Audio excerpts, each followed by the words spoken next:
memberikan waktu kita untuk melakukan banyak kegiatan. Kok kita kan bukan Wonder Woman yang bisa melakukan semua hal dalam waktu yang bersama-sama. Jadi ada support system yang baik, kemudian fokus. Jadi kalau saya boleh cerita sedikit, pada saat di bangku perkuliahan, misalnya di kelas, ya fokus. Pada saat itu pikiran saya hanya tentang materi pembelajaran di kampus misalnya, atau di rumah ya saya fokus dengan anak-anak saya, atau misalnya bekerja misalnya di televisi, berakting misalnya, kalau seandainya saya masih berakting akan fokus dengan acting, atau dakwah, fokus dengan dakwah. Jadi berusaha memberikan yang terbaik pada saat kita mengerjakan sesuatu itu, sehingga semuanya ya semampu kita dengan pertolongan Allah bisa maksimal lah, seperti itu. Mungkin gitu Mas Ito, sharing-sharing sedikit. Jadi kata kuncinya yang saya tangkap pertama, ketika kita berada di sana, ya kita fokus di sana satu. Ya. Kedua, support system ya. Ya, dan menentukan skala prioritas yang mana yang paling penting dan mendesak itu yang kita kerjakan dengan maksimal. Jadi lakukan yang terbaik, bukan berusaha menjadi yang terbaik, karena nanti menganggap semua orang semuanya saingan. Tapi kalau saya pribadi, saya lebih merasa bahwa lakukan yang terbaik. Setelah itu tawakal kepada Allah. Nanti Allah yang akan memberikan hasilnya. Yang penting do more, get more. Kamu lakukan yang lebih, pasti kamu dapat yang lebih. No pain, no gain. Nggak ada orang yang sukses tanpa sakit. Orang kan taunya kita berhasil aja. Orang taunya kan di titik akhirnya saja. Orang taunya pada saat kita sudah menjadi sesuatu saja. Padahal tidak tahu bahwa untuk menuju pada proses sukses itu atau proses puncak itu, perjuangannya berdarah-darah yang mungkin orang nggak tahu dan nggak perlu diceritain pada saat proses itu. Tapi pada saat sukses, barulah diceritain sebagai inspirasi untuk orang lain. Jadi nikmati saja prosesnya, dan semuanya pasti sakit dulu, susah dulu mencapai apapun itu. Bisnis yang sukses kah, dalam hal ini kita bicara bisnis kan dalam forum ini, atau kuliah yang sukses kah, apapun itu pasti semuanya ada proses berdarah dulu, ada proses perjuangannya dulu. Nikmati pertolongan dari Allah ya, alhamdulillah. Mudah-mudahan bisa sampai ke titik yang diinginkan. Oke, kalau Mbak Oki berarti kalau yang handle bisnis itu suami ya biasanya ya? Ya, karena yang pembisnis adalah suami saya, kita saling support satu sama lain. Jadi suami selalu mengatakan kita ini satu sayang gitu katanya ya. Jadi kalau kamu sukses saya senang, kalau saya sukses kamu juga pasti senang. Jadi kita saling support aja lah Mas gitu. Oh, ini persis kayak ini. Anak saya waktu itu bilang nama saya kan, jadi muji nama saya. Nggak nyebutin mamanya gitu. Terus mamanya bercandain, loh mama kok nggak disebut? langsung refleks dia bilang, kan papa mama itu satu paket, kata dia. Pinter banget. Itu cara jawab yang menyenangkan semua pihak. Cuma kan gini ya teman-teman ya, ini kan banyak ini ya, rata-rata ibu-ibu mbak-mbak di sini ya, mungkin juga punya anak juga ya, punya ponakan juga gitu ya. Saya kenal ya dengan seorang wanita juga hebat di Indonesia gitu ya, ayah beliau menteri gitu ya. Nah itu karena ayahnya menteri, ayahnya kan terkenal ya. Jadi ketika dia melakukan sesuatu yang hebat di sekolah ya, melakukan sesuatu yang hebat di kampus, orang langsung puji bapaknya. Oh iya, anak si Anu, anak si A, anak si B gitu ya. Jadi yang disebutkan itu adalah bapaknya. Nah beliau cerita ke saya bahwa sebenarnya ya yang berperan dalam melakukan pendidikan madrasah terhadap dirinya itu adalah ibunya gitu. Tapi ibunya juga nggak keberatan disebut ayah ya nggak apa-apa. Karena apa ya, kalau disebutin ayah berarti adalah ibu juga pastinya. Termasuk juga misalnya yang sebaliknya ya, yang sebaliknya gitu. Misalnya ibunya kelihatan yang bisa handle ini itu semuanya beres gitu ya.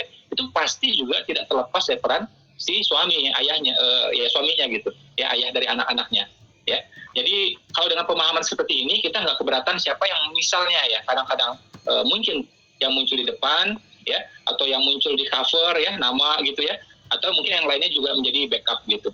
Saya ingat banget ada 3 orang kerja sama gitu ya, dia cerita di TV waktu itu saya nonton, ini orangnya bercanda terus gitu, tapi pas ngomong tentang bisnis dia sangat serius. Dia bilang apa, yang si A ini kan muncul banget gitu, yang lain tuh nggak muncul. Ditanyain nih sama wartawan ya, sama presenter, kamu kemana gitu. Dia bilang, lah kita ini kayak bendera. Jadi memang bendera itu ada yang berkibar di atas, kelihatan semuanya, memberi inspirasi bagi semuanya. Tapi ada yang jadi tiang, gitu. Ada juga yang menjadi landasannya. Kalau nggak ada landasan, nggak jadi semuanya. Nggak ada tiang, ya nggak berdiri kan gitu, dilipat doang gitu. Ya, cuma begitu sudah berdiri semuanya, yang terlihat adalah bendera. Nggak ada orang misalnya lihat tiang itu kan nggak ada. Ya siapa yang terinspirasi lihat tiang kan nggak ada. Yang terinspirasi lihat landasan juga tidak ada gitu. Nah ini jawabannya saya dengar itu belasan tahun yang lalu, tapi bagi saya ini penting, makanya saya rekam gitu ya. saya sampaikan juga di forum ini. Ya, jadi kita sama suami juga bukan soal saing-saingan. Dan saya menemukan riset di Australia, itu sepasang suami istri yang saling mendukung, ya itu dalam waktu berapa tahun, ya artinya selaras gitu ya, itu terjadi kenaikan income 40% sampai 70%. Ya, jadi menarik. Kalau dalam komunitas bisnis saya, ya itu angkanya kayaknya agak meleset. Kenapa? Karena bisa naik 200%, 300% sebenarnya gitu ya, kalau saling mendukung. Makanya kalau ada yang kurang lancar di bisnis ya, di mitra-mitra saya tanya biasanya, ya hubungan dia sama suami seperti apa, hubungan dia sama orang tua dan mertua juga seperti apa gitu. Kalau sama pasangan beres, sama orang tua beres, insya Allah yang lainnya itu gampang gitu. Ya, oke. Kalau Mbak Dita boleh kasih tips nggak buat kita? Kalau misalnya nih, misalnya lagi nggak akur sama Mas Mario gitu. Nah itu gimana gitu ya cara menjalani dan mengatasinya? Waduh, Mas Ipo salah banget nih nanya, ini banyak ibu-ibu loh di sini, bisa curhat nih saya nih gimana? Biasalah ya obrolan ibu-ibu, tapi Masya Allah memang setuju banget tadi Terry sempat sampaikan juga di awal bahwa kalau dalam Islam itu tidak ada yang buruk Mas Ipo. Masya Allah segala sesuatu itu kalau bisa kita ambil hikmahnya, segala sesuatu itu kalau kita tahu karena Allah, karena izin Allah, dan apapun yang terjadi buat kita itu pasti baik. Kadang kitanya yang nggak tahu ya Mas Ipo, kadang kitanya yang nggak sabar gitu, kadang kitanya ya manusia lah ya, banyak kurangnya. Jujur aja kalau misalkan bicara soal tadi kekompakan suami istri, alhamdulillah saya dan suami saat ini sudah bisa sama-sama satu frekuensi. Tapi kalau mungkin ada teman-teman, waktu itu saya pernah bagikan cerita saya juga di teman-teman BP gitu ya Mas Ipo, tentang cerita hijrah saya seperti apa dengan suami. Itu di awal-awal pun cukup berat Mas Ipo, karena saya sama suami berbeda frekuensinya, kemudian banyak namanya beda frekuensi itu kan kesalahpahaman itu sering terjadi, banyak cekcok juga dan lain sebagainya. Tapi alhamdulillah bener banget lagi tadi yang sudah disampaikan sama sahabat saya gitu Terry Putri, kalau emang kita itu kuat ikhtiarnya, kuat doanya, insya Allah akan mudahkan, dan selalu minta pertolongan dari Allah, karena kita ini manusia sejatinya hanyalah hamba itu adalah orang yang sangat lemah gitu ya, kita nggak punya kuasa apa-apa. Allah lah yang memberikan segala-galanya untuk kita gitu. Jadi kalau tadi tipsnya apa, kalau ada permasalahan di dalam rumah tangga gitu ya, karena waktu itu juga pertanyaannya sama Mas Ipo, masih banyak banget di kolom chat gitu ya, kalau ini gimana, kalau ini, yang sebenarnya kurang lebih sama ya, namanya masalah di dalam rumah tangga itu pasti ada, tapi bagaimana caranya kita bisa melatih kesabaran, itu pun perlu ilmu Mas Ipo. Saya dapat waktu itu dari Ibu Aisyah Dahlan, sebelum kita seperti naik pesawat Mas Ipo, kalau kita mau menolong orang lain, kita harus menolong diri kita sendiri dulu gitu. Kadang kita pengen kan, misalnya suaminya ada yang belum sholat, misalkan ada pertanyaan biasanya seperti itu soalnya, gimana biar suami mau sholat, gimana biar suami ini itu segala macam. Kadang-kadang kita sibuk mau merubah orang lain, tapi yang saya dapatkan dari guru saya, ilmunya adalah sibukkanlah diri kita dulu, dekatkan kepada Allah, maksudnya perbaiki hubungan kita dengan Allah. Insya Allah nanti Allah yang akan memperbaiki hubungan kita dengan makhluk. Jadi jangan fokus merubah orang lain, tapi rubahlah dulu diri kita, solehahkanlah dulu diri kita. Salah satunya yang saya dapat dari Ibu Aisyah Dahlan, bagaimana caranya mengendalikan emosi. Jadi emosi itu ternyata bukan ditahan Mas Ipo, tapi dikendalikan. Karena yang namanya manusia itu pasti ada emosi gitu. Kita marah, kita sedih, kita bahagia, sombong, itu bisa sekali terjadi, apalagi perempuan ya, moody gitu ya, Mas Ipa tahu sendiri kalau perempuan kan gejolak emosinya tuh sangat fluktuatif sekali. Nah itu mengendalikannya salah satunya dengan banyak istighfar. Kalau kita udah mulai marah, udah mulai sedih, itu kitanya dulu gitu selamatkan sebelum berantem gitu, sebelum mau keluar kata-kata apapun itu, selamatkan dulu diri kita dengan banyak istighfar. Kemudian bisa tahu juga a'udzubillahi minasyaitonirrajim, karena segala marah itu datangnya dari syaitan. Dan syariat Islam itu luar biasa ya Mas Ipo, marah aja diatur gitu. Kalau misalkan kita marah masih kesel lagi, dari posisi berdiri duduk, masih marah juga rebahan gitu kan, tiduran, itu pun ada syariatnya. Kemudian yang paling manusia itu ternyata ada ini Mas Ipo, ada frekuensinya. Jadi kalau lagi sedih itu frekuensinya rendah sekali, dan untuk menaikkan frekuensi sampai tingkat yang paling tinggi, kalau nggak salah 700 sampai 1000 Hz ya, kalau nggak salah. Ini penelitian dari ilmu psikologi Mas Ipo. Kita bisa baca Quran dengan artinya, Masya Allah, itu adalah energi paling besar untuk menaikkan frekuensi kita. Jadi mudah-mudahan kalau teman-teman di sini masih marah gitu ya, masih emosi menghadapi apapun yang ada di rumah, kadang bukan cuma suami Mas Ipo, anak-anak juga kan, alhamdulillah ya Mas ya. Tapi segala itu mungkin juga jadi ujian sabar buat kita. Kalau bukan karena itu semua, mungkin kita dari mana lagi dapat pahala sabarnya, karena kan insya Allah kita semua bisa masuk ke dalam surganya Allah itu dengan kesabarannya. Nanti malaikat menyambut semua ahli surga dengan salamun alaikum bima sabartum, selamat atas kesabaran kalian. Jadi bukan karena ibadah-ibadah yang lain, ternyata segala hal yang kita lakukan di dunia ini perlu proses yang harus dijalin dengan kesabaran. Dan tadi ya ada tawakalnya, ada ikhtiar, dan juga berdoa sama Allah, minta segala-galanya pertolongan dari Allah. Itu sih usikumaya nasibit Allah. Bener nggak sih ada Ustaz Oki di sini? Saya tausiah lagi. Di YouTube ada berapa kita sekarang? Ini 11.000. Tadi saya cek ada 11.000, sekarang 11.250 di YouTube ya, alhamdulillah. Ya, dan ini ada 2 channel YouTube sebenarnya lagi jalan ya, dari Ustadz juga jalan, yang dari kita juga jalan, alhamdulillah.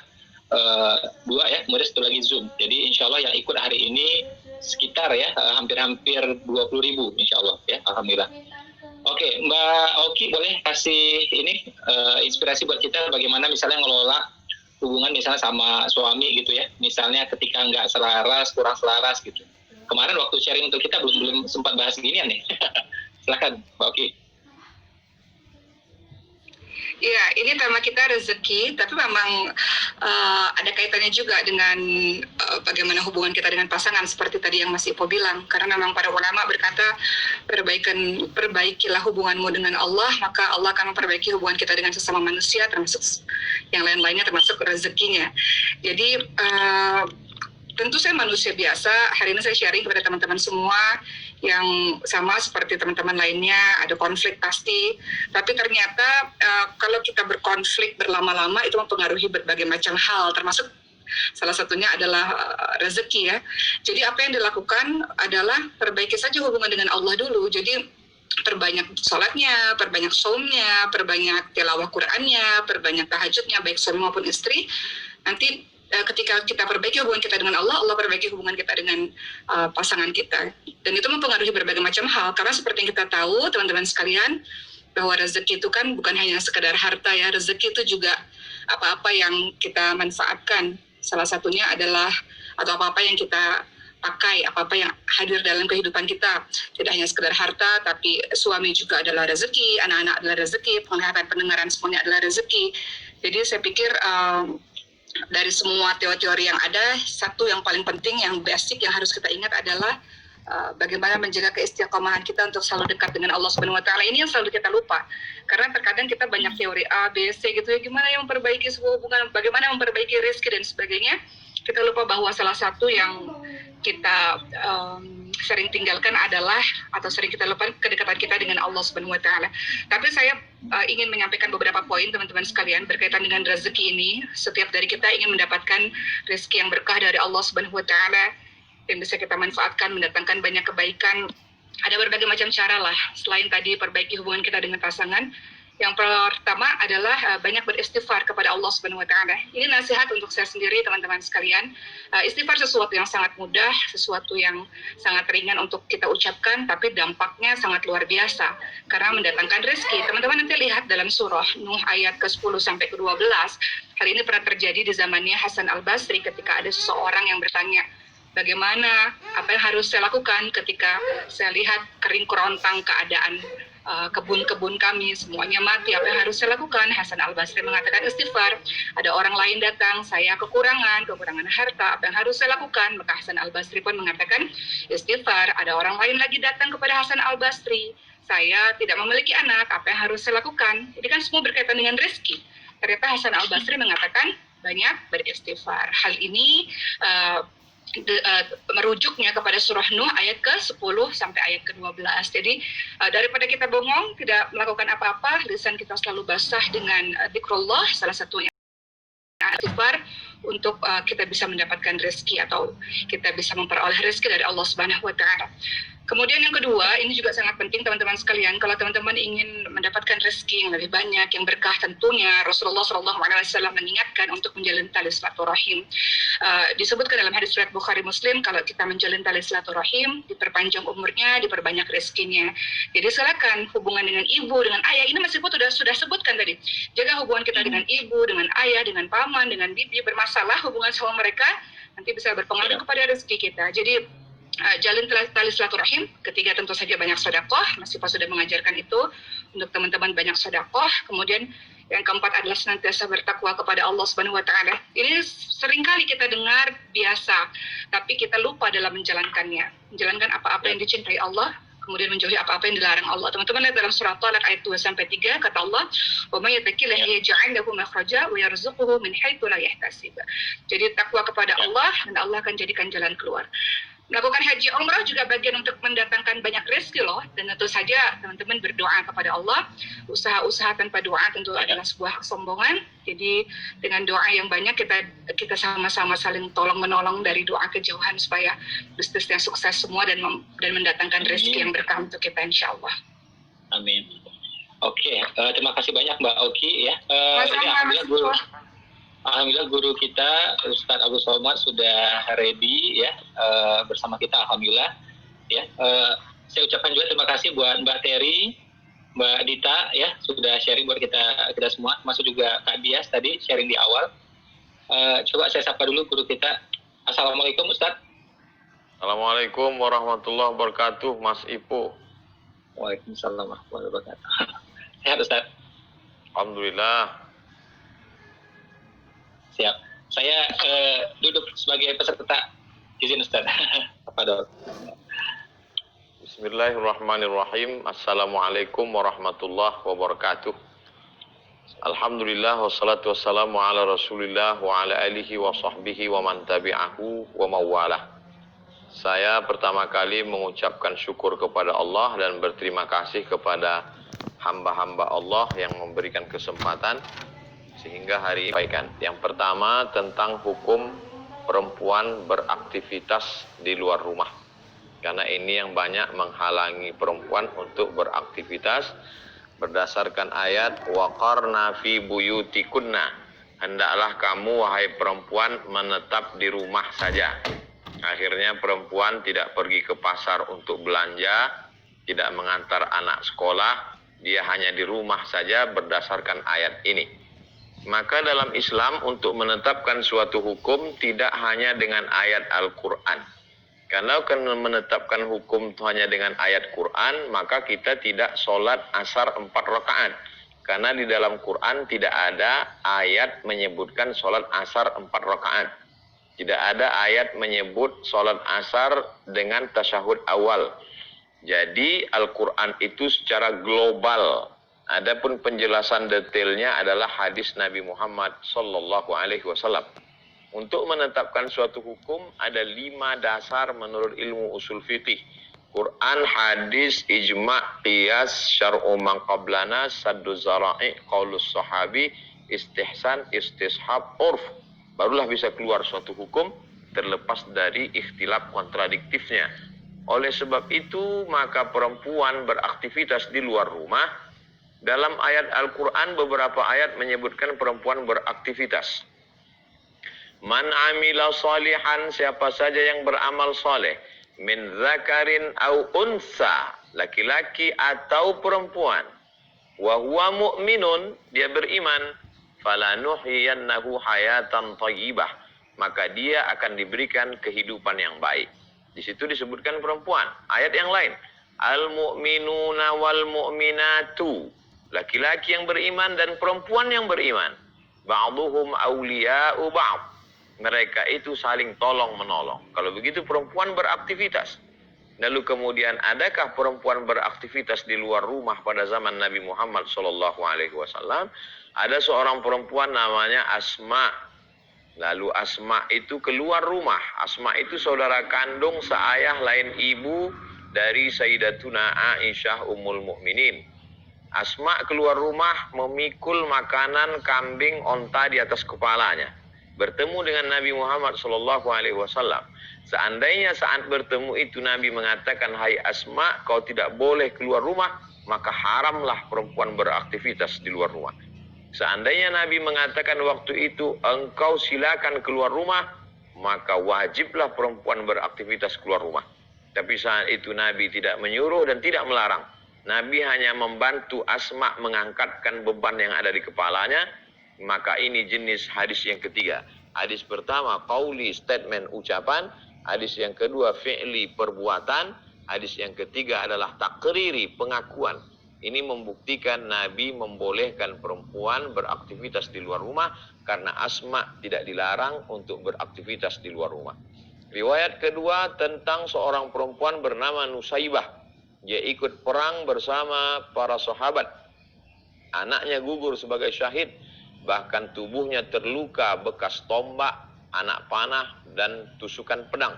Dia adalah seorang mujahid fisabilillah. Akan tetapi bolehnya perempuan beraktivitas di luar rumah ini bukan mutlak bebas tanpa ikatan. Satu kelompok mengatakan perempuan sama dengan laki-laki atas nama emansipasi wanita, silakan sama dengan laki-laki. Satu kelompok mengatakan perempuan tidak boleh beraktivitas di rumah, dia mesti berada dalam rumah.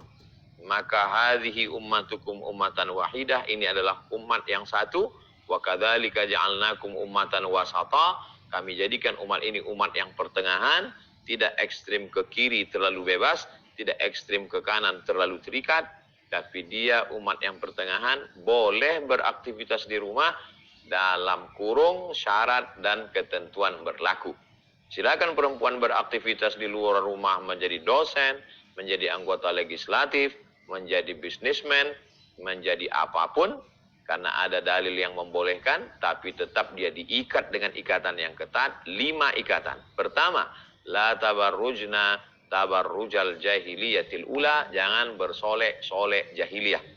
Kalau hanya sekedar bedak untuk pewarna kulit, karena ada mungkin yang wajahnya pucat, kalau dia tidak pakai bedak pewarna kulit, dia keluar rumah, orang menyangka dia hantu.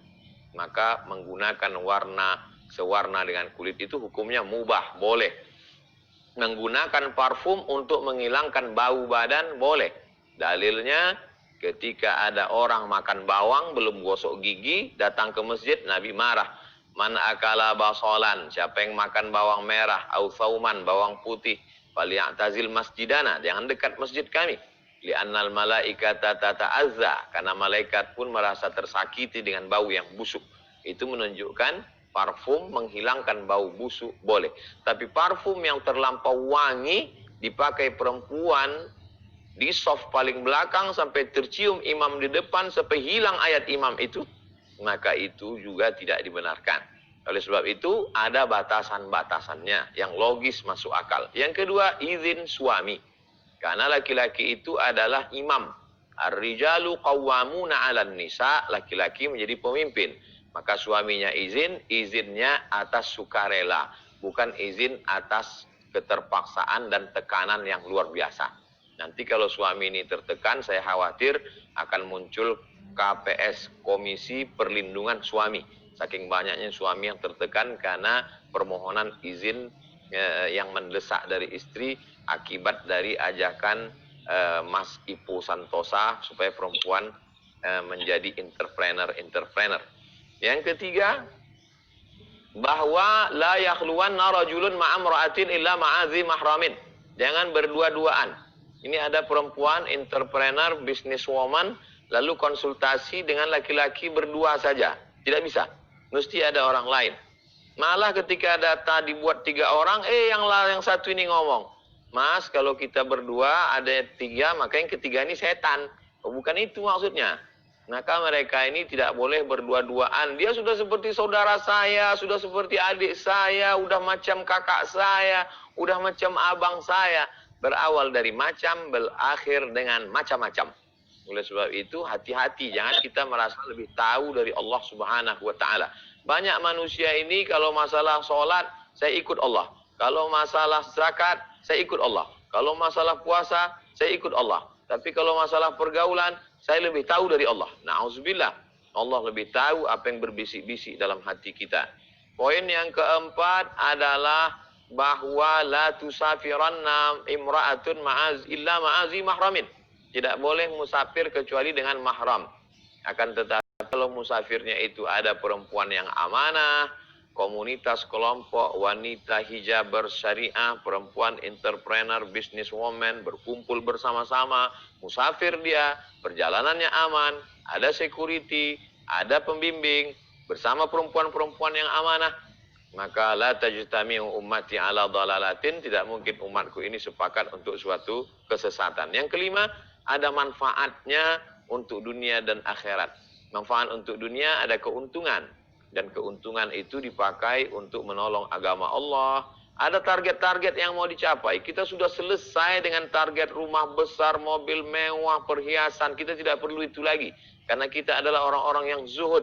Lalu kalau kita cari uang ini untuk apa?